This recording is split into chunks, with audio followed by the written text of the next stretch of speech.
Hello everyone, how are you all? I hope you all are fine and doing well. Today we are going to talk about a very important topic, and that is the political issues of Pakistan. And with this regard, we have designed our topic comprehensively and concisely in a way that addresses the challenges and opportunities of Pakistan's political issues, Pakistan's political conundrum, and we will unravel this conundrum greatly in a great detail. And we will not only talk about the challenges, difficulties, crises, political issues of Pakistan, we will also be talking about the impacts. We will also be talking about the opportunities that we have to overcome all our issues and we make Pakistan politically stable state. तो आज का जो हमारा topic है वो पाकिस्तान की सियासत पर है। किस तरह पाकिस्तान की सियासत में अदम इस्तेहकाम है, मतलब ये है कि इसमें स्टेबिलिटी नहीं है। कभी आपकी हुकूमत 3 साल बाद गिरा दी जाती है, कभी 4 साल बाद गिरा दी जाती है, कभी जलसे जुलूस किए जाते हैं, कभी मार्शल लॉज लगाए जाते हैं, कभी आईन को तोड़ा जाता है, तो कभी आईन की हिफाजत नहीं होती, तो कभी आईन की इज्जत नहीं होती। कोई कहता है कि आईन ये कागज का एक टुकड़ा है और मैं इसकी जो है इसकी कोई अहमियत नहीं है मेरे सामने। तो इन तमाम चीजों को जहन में रखते हुए जितने भी हमारे पॉलिटिकल क्राइसिस हैं, चाहे आज के दौर के हैं जैसे इमरान खान, शहबाज शरीफ, मौलाना फजल रहमान और बाकी पॉलिटिकल पार्टीज के आजकल जो क्राइसिस चल रहे हैं, ठीक है। इवन पार्लियामेंट में पार्लियामेंटेरियंस को गिरफ्तार किया जाता है, आपकी पॉलिटिकल पार्टीज के लीडर्स को नाअहल किया जाता है नवाज शरीफ की सूरत में, और इसी तरह यूसुफ रजा गिलानी की सूरत में। बाकी भी कई लीडर्स ऐसे हैं जिनको नाअहल किया गया। इसी तरह इमरान खान को, जो कि बड़ी पॉलिटिकल पार्टी का लीडर है, उसको जेल में डाल दिया गया। इसी तरह इमरान खान की जो हुकूमत थी उसको 5 साल पूरे नहीं करने दिया गया। फिर उसके बाद पीडीएम आया, पीडीएम ने भी 1 साल में इलेक्शन नहीं कराया, और उस पर भी ये एतराज होता रहा कि जब भी अदम एतमाद की सूरत में वोट ऑफ नो कॉन्फिडेंस के बाद जो हुकूमत आएगी, केयरटेकर हुकूमत, वो लाजिमी जो है 3 महीनों में 90 डेज में इलेक्शन कराएगी। और वो हुकूमत पीडीएम या केयर टेकर गवर्नमेंट कह ले, वो 1 साल से ज्यादा रही और वहां पर भी आईन की पासदारी नहीं हुई। तो ये हमारे पॉलिटिकल क्राइसिस हैं, जिसकी वजह से पाकिस्तान की पूरी दुनिया में बदनामी हो रही है, जिसकी वजह से पाकिस्तान का सॉफ्ट इमेज खराब हो रहा है, जिसकी वजह से पाकिस्तान में गुर्बत में इजाफा हो रहा है और गरीब जो है पिस रहे हैं। जैसे कहते हैं कि हाथियों की लड़ाई में चींटियां जो है मारी जाती हैं, तो इसी तरह ये बड़े लोग, हमारे लीडर्स, इनकी लड़ाइयों में जो है आम नौजवान मारे जाते हैं, चाहे वो 9 मई का वाकया हो, चाहे वो बाकी जलसे जुलूसों में गरीबों का जो है मरना हो।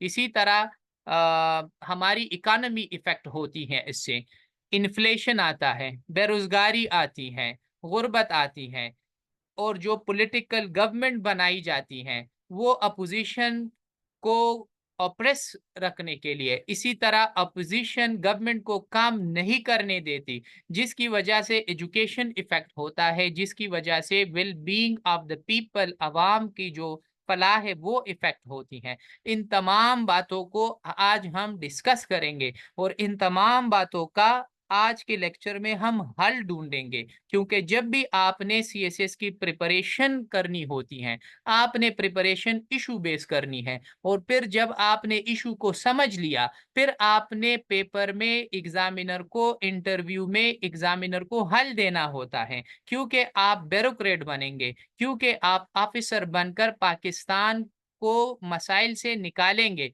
तो उसका हल आपके पास होना चाहिए। तो आज का लेक्चर कम्प्रिहेंसिव होने वाला है, गौर से सुने। सबसे पहले कुछ क्वेश्चंस जो है, जो आमतौर पर जब हम पॉलिटिकल इश्यूज या पॉलिटिकल कन्वर्जन डिस्कस करते हैं, उनको हम देखते हैं। So let's begin. Political history of Pakistan. Pakistan की जो पॉलिटिकल हिस्ट्री है, थोड़ा सा इसको देख लेते हैं। पॉलिटिकल हिस्ट्री से हमारा मुराद क्या है? पॉलिटिकल हिस्ट्री से मुराद है, it is the narrative or analysis of political events, ideas, moments, leaders and leaders of Pakistan. इससे मुराद हमारा जो है बयानिया है, नैरेटिव है, एनालिसिस ऑफ पॉलिटिकल इवेंट्स, और जो सियासी वाकयात होते हैं, आइडियाज जो नजरियात हैं, मूवमेंट्स जो तहरीकें हैं, एंड लीडर्स ऑफ पाकिस्तान। तो पॉलिटिकल हिस्ट्री में हम हमारे बयानिए को भी देखते हैं, आइडियाज को भी देखते हैं, हमारे लीडर्स को भी देखते हैं, और पॉलिटिकल इवेंट्स को भी देखते हैं। यही हमारी फिर पॉलिटिकल हिस्ट्री बन जाती है। हमारी पॉलिटिकल हिस्ट्री दो तरह की है। एक प्री इंडिपेंडेंस एरा की पॉलिटिकल हिस्ट्री है कि आज़ादी से पहले हमारी सियासत क्या थी। लेकिन असल जो पॉलिटिकल हिस्ट्री जिसको माना जाता है, वो आज़ादी के बाद है, जिसको आप पॉलिटिकल हिस्ट्री आप पाकिस्तान कहते हैं, फ्रॉम 1947 टिल 1924, 2024 आज तक जो है। ठीक है। अब कुछ क्वेश्चंस आप लोगों की जहन में भी होंगे, ठीक है, और जो भी इस टॉपिक को तैयार करेगा उसके जहन में भी होंगे। How has the legacy of Muhammad Ali Jinnah, the founder of Pakistan, influenced Pakistan political trajectory?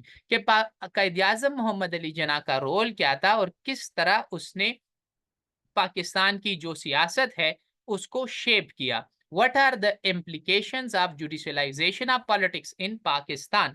Pakistan की सियासत में जुडिशरी, अदलिया, अदालत का किरदार क्या है, हम इसको भी देखेंगे। Can Pakistan's economic woes be addressed without strengthening its democratic institution? क्या हम पाकिस्तान की माशी सूरत हाल ठीक कर सकते हैं डेमोक्रेसी के बिना? तो ऐसा तो मुमकिन ही नहीं है कि डेमोक्रेसी आपकी डगमगाई हुई हो और फिर आपकी मईशत भी ठीक हो। ऐसा तो हो ही नहीं सकता, दैट इज इम्पॉसिबल। ठीक है। तो आज के लेक्चर में इन तमाम बातों को एड्रेस करेंगे एकेडमिकली, और हमने इसका हल ढूंढना है। How has the 2022-2023 political unrest impacted Pakistan international relations and economy? किस तरह 2022 और 23 में पाकिस्तान की पूरी दुनिया में जो है एक किस्म का, हम कह ले के बेड नेम गया। ठीक है, बदनामी तो होती है ना। पाकिस्तान जो है, जो तरक्की कर रहा था, फिर वहां पर बातें होने लगी कि ये डिफॉल्ट होने जा रहा है। वोट ऑफ नो कॉन्फिडेंस आया, हमने मुल्क का सिटिंग प्राइम मिनिस्टर हटाया, फिर उसको जेलों में डाला, फिर 9 मई का वाकया हुआ। तो ये 2022 और 23 के जितने भी वाकयात हैं, इसने पाकिस्तान को एक अलग पहचान दी, और जिसकी वजह से हमारी इकोनॉमी इफेक्ट हुई। What reforms would you propose to address the challenges facing Pakistan's democracy? और अब आपके पास इसके रिफॉर्म्स क्या है, हल क्या है कि इन तमाम चैलेंजेस, इन तमाम मसाइल को हल किया जाए। अब बढ़ते हैं इंट्रोडक्शन की तरफ। एक राइटर है माइकल क्यूगलमैन, वो लिखता है कि पाकिस्तान की सियासत कुछ इस तरह है कि वहां पर एक चीज जो है बिल्कुल आप कर सकते हैं, और वो ये है that here nothing is predictable, कि कुछ भी प्रिडिक्टेबल नहीं है। One can't rule out anything in Pakistani politics which are nothing if not unpredictable. अगर आपकी हुकूमत बनाई जाती है, तो आप प्रिडिक्ट नहीं कर सकते कि ये 5 साल पूरे करेगी। अनप्रिडिक्टेबल मुल्क है। यहाँ पर मार्शल लॉ भी लगाया जाता है, यहाँ पर सियासी हुकूमतें भी आ जाती है, यहाँ पर सदारती निज़ाम भी आ जाता है मुशर्रफ की सूरत में, यहाँ पर मार्शल लॉ भी लगाया जाता है अयूब खान और या जिया के दौर की सूरत में, यहाँ पर पार्लिमानी निज़ाम भी आता है, पीपल्स पार्टी की हुकूमत, नवाज शरीफ की हुकूमत, इमरान खान की हुकूमत, और अभी हालिया जो है शहबाज शरीफ और PMLN और या ये जो मखलूत हुकूमत आई है। तो इस सूरत में लेकिन अनप्रिडिक्टेबिलिटी जो है ये बिल्कुल कंसिस्टेंट है, ये बरकरार है। मजे की बात आप लोगों को बताऊं कि जब से ये हुकूमत बनी है तब से लोग ये कह रहे हैं कि ये भी अनप्रिडिक्टेबल है, शायद ये हुकूमत 1 साल चले, शायद ये हुकूमत जो है 2 साल चले और शायद ये हुकूमत 3 साल चले, ये भी अपने 5 साल पूरे नहीं करेगी। तो माइकल ने बड़ी जबरदस्त बात की कि one can't rule out anything in Pakistani politics, आप पाकिस्तानी पॉलिटिक्स से कुछ नहीं निकाल सकते विच आर नथिंग, जो कि है ही नहीं, इफ नॉट अनप्रिडिक्टेबल। अगर वो चीज अनप्रिडिक्टेबल नहीं है तो बस फिर आप उसको जो है इनएविटेबल नहीं कह सकते। ठीक है, तो एक चीज जो है बरहक है, लाजमी है, और वो क्या है पाकिस्तानी पॉलिटिक्स में?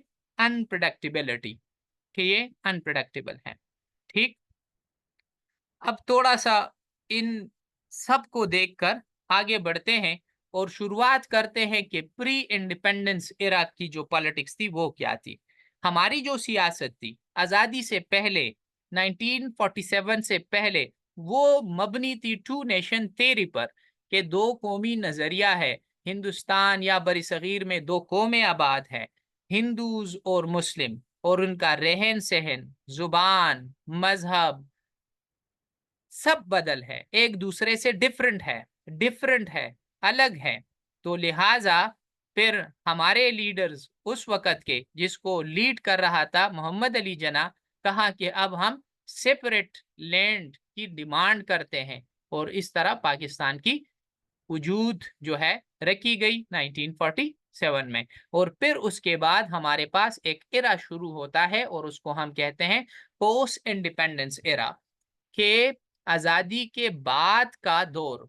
और उसमें हमारे पास जो बड़े बड़े वाकयात हुए आज तक, वो कौन कौन से हैं वो मैं आप लोगों को सिर्फ स्लाइडली टच दूंगा। बाकी मैंने आप लोगों के साथ डिटेल में लिंक्स आखिर में शेयर किए हुए हैं, वहां पर इन तमाम वाकयात को, या पाकिस्तान की जो पॉलिटिकल हिस्ट्री है, सब इवेंट्स को डिटेल में एक एक दो दो पेज हर एक इवेंट पर दिए गए हैं। वहां पर आप लोग देख सकते हैं, पढ़ सकते हैं। मैं सिर्फ आप लोगों को एक टच देता हूं। सबसे पहला वाकया 1947 के बाद ये हुआ कि अब हमने मुल्क हासिल कर लिया, तो इसको चलाने के लिए अब हमें एक आईन चाहिए, एक इसको, इसके लिए एक दस्तूर चाहिए। अब वो आपको कहाँ से मिलेगा? वो उसको बनाना पड़ेगा। तो हमारे लीडर साहिबान उस वक़्त बैठ गए और हमें 9 साल में जो है एक छोटा-सा आईन बनाकर दिया। तो ये भी हमारे लीडर्स की, उस वक़्त के लीडर्स की नाअहली समझी जाती है कि वो इंडिया ने 4 साल में आईन दिया और हमारे लीडर्स ने 9 साल लगाए एक छोटा-सा आईन बनाने में। 1947 से लेकर हमें पहला आईन मिला 1956 में। अब जब हमें 1956 में आईन मिला तो उसको भी चलने नहीं दिया गया और उसको एब्रोगेट किया गया, मनसूख किया गया, खत्म कर दिया गया, किल किया गया 1958 में। और फिर अयूब खान ने मार्शल लॉ लगाई। ठीक है, फिर उसके बाद अयूब खान के दौर में हमें एक नया आईन मिला जिसको कॉन्स्टिट्यूशन ऑफ 1962 कहते हैं।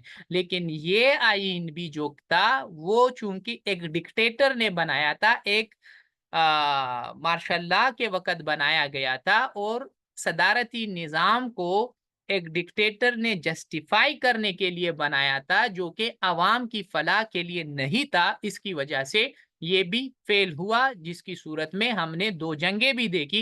एक 1965 वॉर हमने देखा, और उस वक़्त में ये आईन भी फेल हुआ, और 1965 वार के बाद हमारी इकोनॉमी और पॉलिटिक्स दोनों खराब हुए, जिसकी वजह से फिर 1969 में अयूब खान ने रिजाइन भी किया और उसने हुकूमत छोड़ दी।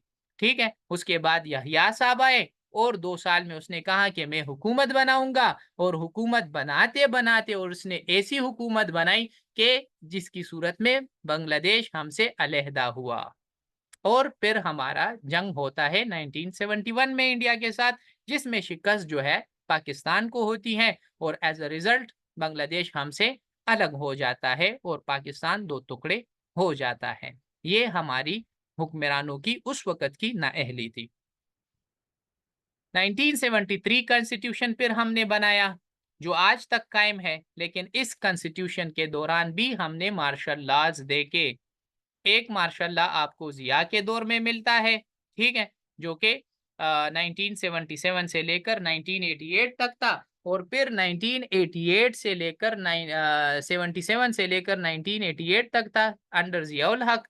उसके बाद जो है आपको ट्रांजिशनल पीरियड्स मिलते हैं। ट्रांजिशनल पीरियड्स से मुराद ये है कि वो हुकूमतें आई कि जो सिर्फ 2-2 साल चलती रही। 2 साल बेनज़ीर भुट्टो आई, फिर उसकी हुकूमत को नवाज शरीफ ने गिराया, फिर नवाज शरीफ आया, 3 साल हुकूमत करके उसकी हुकूमत को गिराया गया, फिर 2 साल के लिए बेनज़ीर भुट्टो की हुकूमत आई, फिर उसको गिराया गया, फिर उसके बाद नवाज शरीफ आया 1999 में, फिर अगेन जो है मुशर्रफ साहब आया और उसने सबको कहा कि तमाम के तमाम पॉलिटिशियंस घर में बैठ जाएं, ठीक है, और किसी को हुकूमत करने की इजाजत अब मैं नहीं दूंगा, और उसने मार्शल लॉ लगाया। मजे की बात यह है कि फिर वो जो है उसने कहा था कि मैं इलेक्शन कराऊंगा और डेमोक्रेसी को मेंटेन करूंगा, लेकिन फिर उसने मार्शल लॉ लगाई और 2007 तक जो है मार्शल लॉ में वो खुद जो है सदर बनकर बैठा रहा, और तमाम की तमाम जो 1973 का जो कॉन्स्टिट्यूशन था उसको एब्रोगेट किया गया था, ठीक है। उसके बाद हमारे पास 2008 में सियासी हुकूमतें आती हैं और इलेक्शन होता है, पीपल्स पार्टी जीतती हैं। 2013 तक पीपल्स पार्टी होती है, 2013 से फिर 18 तक नवाज शरीफ की हुकूमत आती है, पीएमएलएन की हुकूमत आती है, जिसमें नवाज शरीफ को नाअहल किया जाता है। फिर उसके बाद जो है इमरान खान की हुकूमत आती है, जो 2022 तक चलती हैं, और वहां पर वोट ऑफ नो कॉन्फिडेंस आता है, इमरान खान को अदम एतमाद के वोट के जरिए निकाला जाता है। और उसके बाद आप सबको पता है कि हमारे मुल्क की सियासत अभी भी अदम इस्तेहकाम का शिकार है, अभी भी स्टेबल नहीं है, ठीक है। और अब 2024 में अगर हम कल और परसों की बात करें तो एक जलसा हुआ जिसमें इस्टेब्लिशमेंट के पीछे बातें की गई। बाकी फार्म 47 और कुछ फार्म 45 की बातें करते हैं जलसों में भी, तो उसकी बुनियाद पर अगले ही दिन तमाम जो जलसे वाले लीडर्स थे उनको इवन पार्लियामेंट से गिरफ्तार किया गया। ये तमाम बातें ये शो करती है कि पाकिस्तान में पॉलिटिकल इंस्टेबिलिटी है, और यहाँ पर पावर पॉलिटिक्स चलता है, जिसकी लाठी उसकी बेंस। अच्छा, अब आते हैं हमारे जो करंट पॉलिटिकल इश्यूज हैं, ये जल्दी जल्दी मैं आप लोगों को बता देता हूँ। You already know this. एक 2022 में ये कहानी शुरू होती है पीडीएम के साथ। पीडीएम बना पाकिस्तान डेमोक्रेटिक मूवमेंट।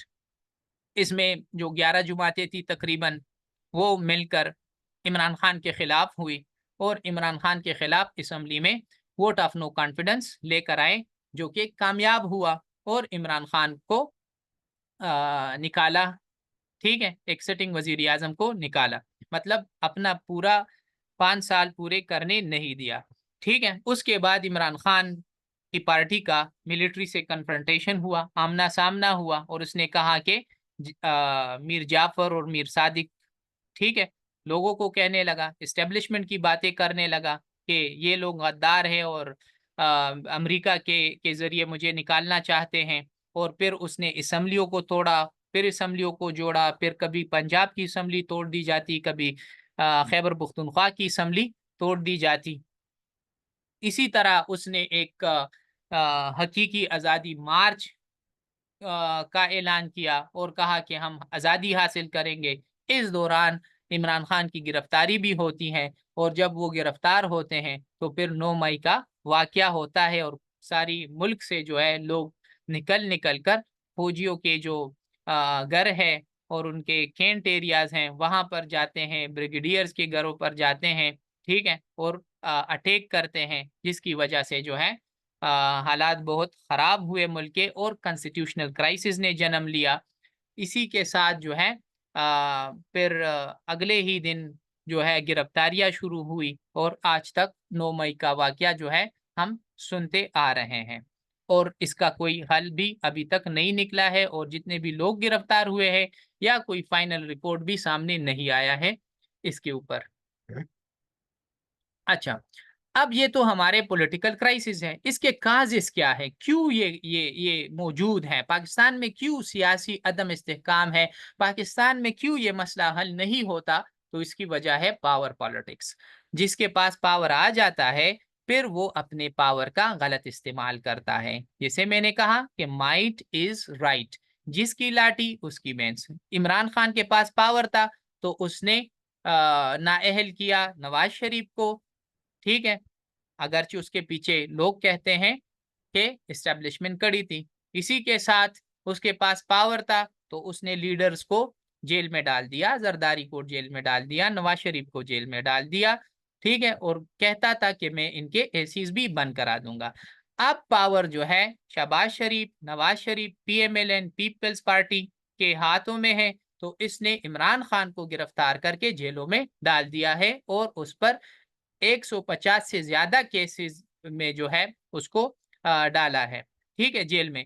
अगरचे वो तमाम केसेस से बरी हुआ, लेकिन जैसे बरी हुआ इन लोगों ने नेब का एक और केस डालकर जेल से निकलने नहीं दिया। तो इसको हम फिर कहते हैं कि पावर पॉलिटिक्स। अब ये लोग पाकिस्तान की फलाह का नहीं सोचते, अगर सोचते हैं तो अपनी पावर को मेंटेन करने के लिए सोचते हैं कि पावर के जरिए हम अपनी सियासत जो है मेंटेन रखते हैं और अपनी कुर्सी बचाते हैं। इसी तरह एक और वजह है मिलिट्री इंटरफेरेंस इन पॉलिटिक्स, कि आपकी जो एस्टेब्लिशमेंट है, मिलिट्री है, वो बेजा जो है पॉलिटिक्स में किरदार अदा करती हैं। इसी के साथ disregard for democracy and constitution, ये जितने भी लीडर्स हैं, पॉलिटिकल लीडर्स हैं, वो डेमोक्रेसी और कॉन्स्टिट्यूशन को इज्जत नहीं देते। वोट को इज्जत देने का नारा लगाते हैं लेकिन देते नहीं है। ये लोग जो है हकीकी आजादी की बातें करते हैं लेकिन जब खुद पावर में आते हैं फिर वो किसी को आजादी नहीं देते। Lake of effective political leadership, तो हमारे पास पॉलिटिकल लीडरशिप जो है वो मुखलिस पॉलिटिकल लीडरशिप नहीं है। अब इसका इम्पैक्ट क्या आया, अब ये तो मसाइल हैं, अब इन मसाइल का तो असर भी आना चाहिए। तो असर हमें मिलता है, एक तो आपकी पॉलिटिकल स्टेबिलिटी नहीं है, इंस्टेबिलिटी है, इकोनॉमिक अनसर्टेनिटी है, आपका मईशत ठीक नहीं है। इसी के साथ जो है सोशियो इकोनॉमिक चैलेंजेस हैं, गुर्बत आई, इन्फ्लेशन बढ़ा, अनएम्प्लॉयमेंट आया, ब्रेन ड्रेन आया, करेंसी आपकी डिप्रिशिएट हुई, आपका डॉलर 300 तक पहुंच गया, आपका नौजवान आपके मुल्क को छोड़कर भाग रहा है, और वो नौजवान जिसमें डॉक्टर्स हैं, टीचर्स हैं, प्रोफेसर्स हैं, जो कि स्किल्ड लेबर हैं, वो आपका मुल्क छोड़कर बाहर जा रहे हैं। 2023 के सर्वे के मुताबिक 16 लाख लोग जो है वो पाकिस्तान छोड़कर जा चुके हैं। अनएम्प्लॉयमेंट जो है, बेरोजगारी इतनी बढ़ गई है कि करोड़ों लोग जो है बेरोजगार है। इसी तरह इन्फ्लेशन की बात करें तो महंगाई इतनी बढ़ गई कि 39% तक हमारी महंगाई बढ़ गई थी उस वक्त, अगरचे अभी थोड़ी कंट्रोल हुई है। और इसी तरह आपके करोड़ों लोग गुर्बत की लकीर के नीचे है। तो ये तमाम इसके इम्पैक्ट्स हैं, असरात हैं। अब इनका हल क्या है, हल इसका एक ही है कि आप चार्टर ऑफ डेमोक्रेसी करें, आप डेमोक्रेसी को स्ट्रेंथन करें, डेमोक्रेसी के उसूलों को अपनाएं, वोट को इज्जत दे, इलेक्टोरल प्रोसेस को इज्जत दे। आप अगर किसी को सजा देना चाहते हैं तो अदालत के जरिए सजा दें, कॉन्स्टिट्यूशन आइन के जरिए सजा दें, और अगर आपने इस मुल्क को चलाना है तो अपने आइन के मुताबिक चलाएं।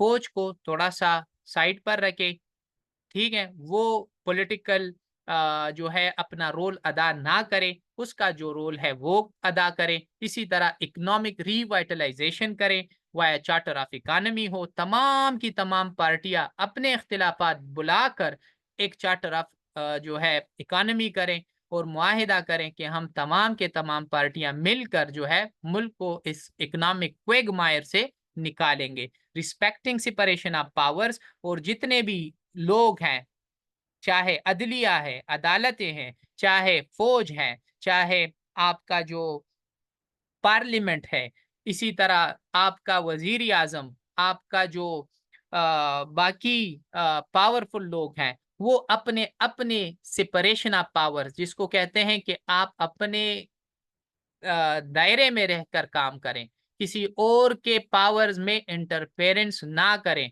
और यही फिर एक टर्म है डी जुडिशलाइजेशन ऑफ पॉलिटिक्स, कि आप पॉलिटिक्स से जुडिशरी को निकालें। ये लोग जब भी मसाइल हल करते हैं तो ये लोग अदालत में जाते हैं, तो ये इनको चाहिए कि सियासी मसाइल पार्लियामेंट में हल करे।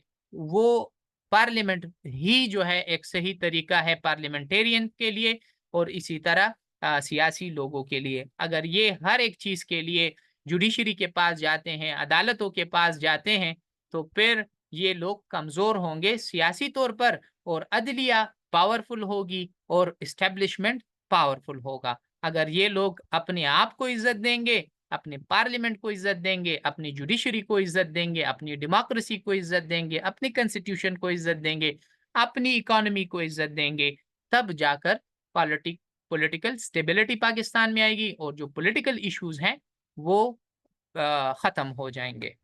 अच्छा, सो कंक्लूजन में आप लोगों को ये बताना चाहूंगा that Pakistan political history is marked by challenges but also presents opportunities for growth. अगरचे हमारे सामने चैलेंजेस हैं, इश्यूज हैं, लेकिन अपॉर्चुनिटीज भी है। पाकिस्तान 25 करोड़ लोगों का मुल्क है, जो दुनिया में 5वां बड़ा मुल्क तस्वर किया जाता है।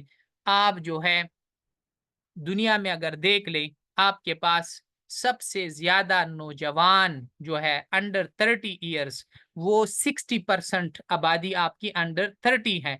तो लिहाजा आप इस नौजवान को यूटिलाइज करके मुल्क को जो है तरक्की की राह पर लगा सकते हैं। आपके पास वसाइल मौजूद हैं, ठीक है, आपके पास जबरदस्त जियोग्राफी है, आप दुनिया को जो है कनेक्ट कर सकते हैं सीपेक के जरिए, ठीक है। इसी तरह आपके पास समंदर मौजूद हैं, आपके पास जबरदस्त 4 मौसमें मौजूद हैं। आप अगर इन तमाम चीजों को इस्तेमाल करें तो यकीनन पाकिस्तान तमाम मसाइल से बाहर निकल सकता है।